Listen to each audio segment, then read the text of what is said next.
natin ang maisa ni Don Duloy. Inuuhod ang maisa ni Don Duloy. Inuuhod ang mais.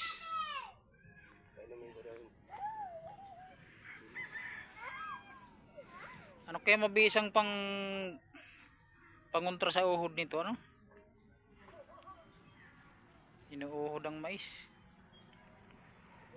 Don Duloy, saan ka? Ikaw ba yan nakaway? Inuuhod talaga. Kawawa man ang mais. Inuuhod. May kamote pa yan sa ilalim. Ba't may pausok?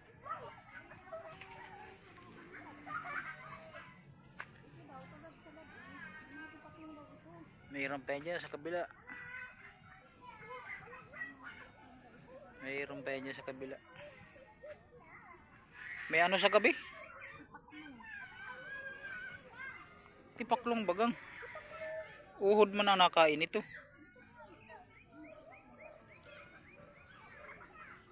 Yan o, inuuod o.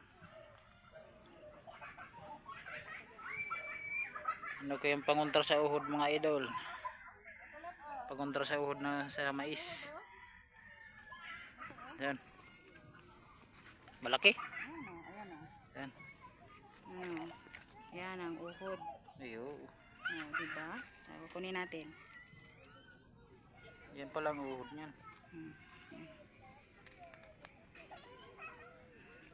Naglubog na. Ganyan pala ang uhod ng mais. Ito pa. Ayo. Nakasiksik lang pala. Diba? Yan ang pinakauhod niyan. Nakasiksik lang pala ang uhod. Nakain sa kanila. Pero mainit yung apoy. May gatong daw eh. Kawawa ang mais. Yan no? Kawawa din yung nagtanim. Yung talagang... Kawawa ang mga mais mga idol. Bakit kayo inuud ang mais ngayon? May walang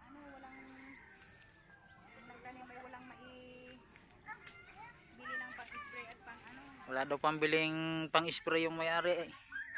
Don Duloy, walang pambiling pang-spray sa mais? Saklap. Ay, ibenta ang kabaw at mapalit og pang-spray sa mais. Agoy. Kalamigid.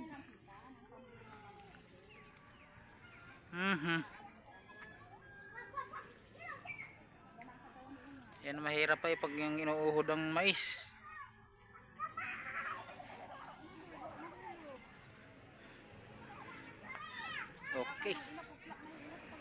Okay, hanggang dito na lang mga idol.